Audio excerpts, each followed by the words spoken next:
We're deep diving into the world of the Toronto Regional, and let me tell you, you're going to be very intrigued by the things that you end up seeing from this event.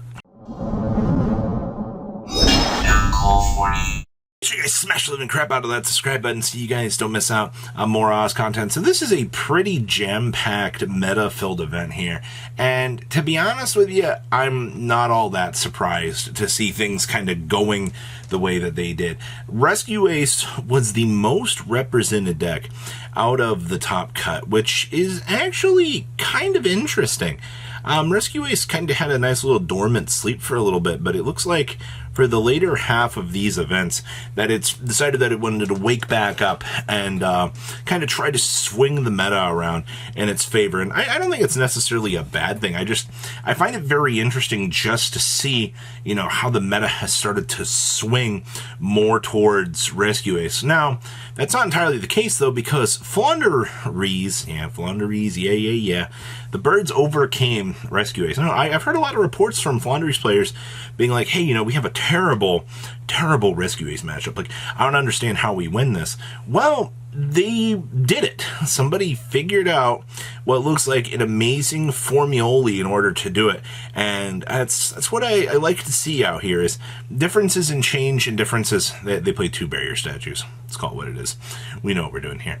We also had one Labyrinth duel, so I'm not all that surprised to see Labyrinth still kind of doing its thing. It feels like most regionals at this point that we tend to end up seeing one Labyrinth build kind of sticking around and doing well. We also had one Purely duelist making their way into Top Cut. Kind of surprised that we haven't seen more Purely. You also have one Infernoble, so standard Warrior Toolbox interactions. The way that it looks, I'm not all that surprised. Keep in mind that, you know, the Warrior good stuff does tend to evolve. And we had a Manadium duelist stepping on in to the arena as well. So, honestly, I like what I'm seeing. A lot of good, solid metagame challengers, for sure. Let's pass on over to those deck lists. All right, so winning our event here is Flaunderies. And the first thing that you're going to notice down here is a Barrier Statue of the Heavens and a Barrier Statue of the Torrent. Okay. And we are playing a copy of the Gizmek Uka. Now, remember, this thing basically has a very interesting little clause down here. It says if a monster or monsters is special summoned from the main deck, except you can special summon from the hand, or if this card is normal or special, you can target one face of monster your opponent controls, special summon one monster from your hand or deck whose attack equals its own defense with the same attribute as that monster. Okay, well, these both tend to equal each other here. So that's a very interesting little key point to the ideas that we can mess around with out here in the meta. The other thing I kind of want to point out here is most of the builds have stuck to one Featherstorm at this point in time. I do understand that, you know, hey, people want to kind of start to explore more options with this. Nah, stick to the one. You have the double thrust, so if you need to thrust into this, you're fine. Post-side decking, you have your answer to Purely. We are, of course, playing the little mini Morg little friend in here. I see. Okay. I like what I'm seeing here. It definitely opens up some doors to different ideas, and I think exploring different deck builds and trying to figure out the most optimal ways to go for things is good. Also, shout out here to only 2 copies of MPen. Most duelists, I think, at the later half have been focusing on 3 of these. I think the card's still insane. There's really no change to that, alright? Like, you're going to be sticking to this for most of the time, so looks incredibly straightforward outside of that. I guess also the one pot of extra, well, you're playing all this other filtering power, but you don't really care about your extra deck all that much. Like, maybe getting to the Doomsday Star might actually be relevant in one matchup, but okay. Next up here, we have Manadium. So, this is cute. We actually have the cross-out designators in the side deck down here, which is fine. I will say probably post-side decking about 95% of the time you're going to want to bring these in. And, of course, they are playing the Purely Leave. This was something that we saw Pack kind of showcase to the world out here playing Infernoble, was the fact that you're typically going to be boarding in the cross-out designators to stop the Purely Leave. Because typically, once the leap interaction ends up happening, that's where things kind of start to go out of control and you start to lose the game pretty badly. All right, like, if you think you're going to have a good time dealing with a Nor in this deck, it's not very fun. You just aim to cut them off and then attempt to play the game from there, which typically is doable. You shouldn't really have much of a problem from that point on. Hand trap ratios are actually kind of interesting. I do like the fact the Moonlit Chill is here. We are siding the Veilers, and we are also boarding in a Baguski as well. So if things kind of look like they're going out of control a little bit, just call in Baguski, and he'll clean things up into a nice defense mode for you. Outside of that, rest of this deck looks pretty standard. It's not like a lot of these builds get a lot of room for crazy innovation. Like, most of the innovation you're going to find is going to be in the side deck, and it's mainly just to kind of balance out a lot of the bad that comes with the meta. Next up here, we have our Labyrinth Duelist. Okay, so the first immediate things I see here are we're still playing the Destructive Daruma Cannon. Yes! I love it. I also see, we were feeling mighty dangerous today. Somebody decided that they wanted to play triple copies of Irius. I have hardly seen any builds at this point that have been pushing for triple Irius. I'm not saying that this is bad.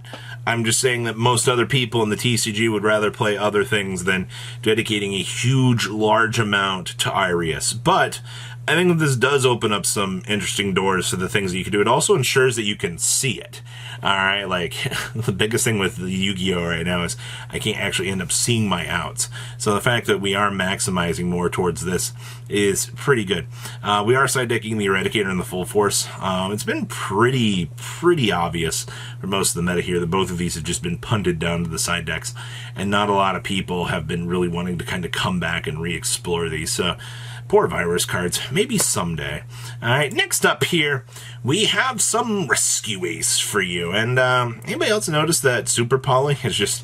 Last format, it was Book of Eclipse. This format, you kind of look around, you're like, hey, I'm glad to see that we're back on playing the good cards, which is good. All right, honestly, Rescue Ace kind of needs to work on the premise of having things to be able to clean up, because if you don't, you're kind of going to go into a spiral of depression, and it's going to be an incredibly terrible time for you. So this definitely helps you try to find ways to solve a lot of the terrible problems.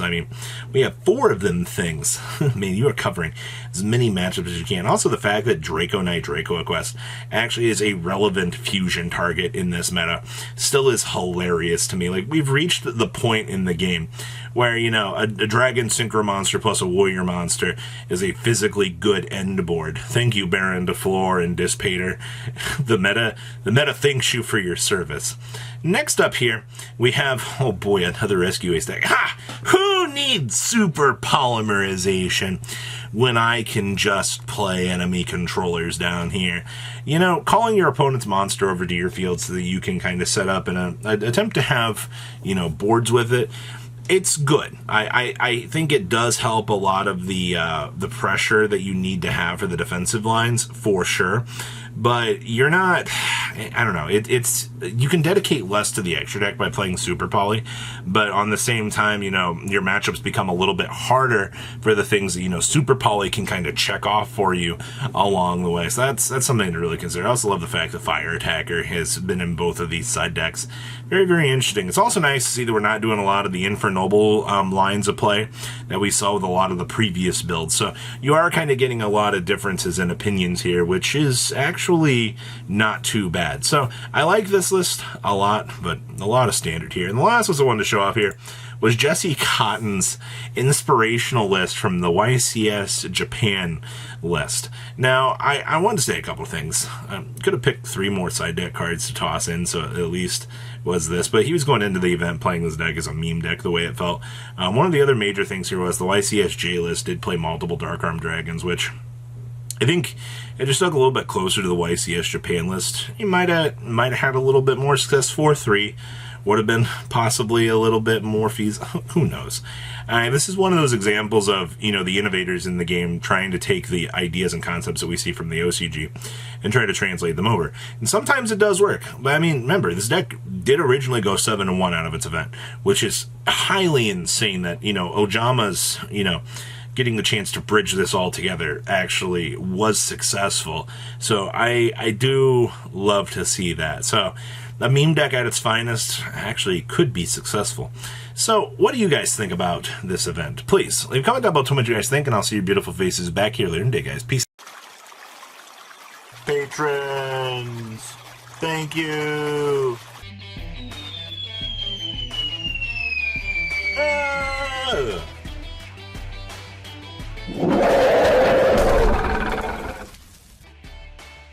Thank you so much for watching. Check out these other videos.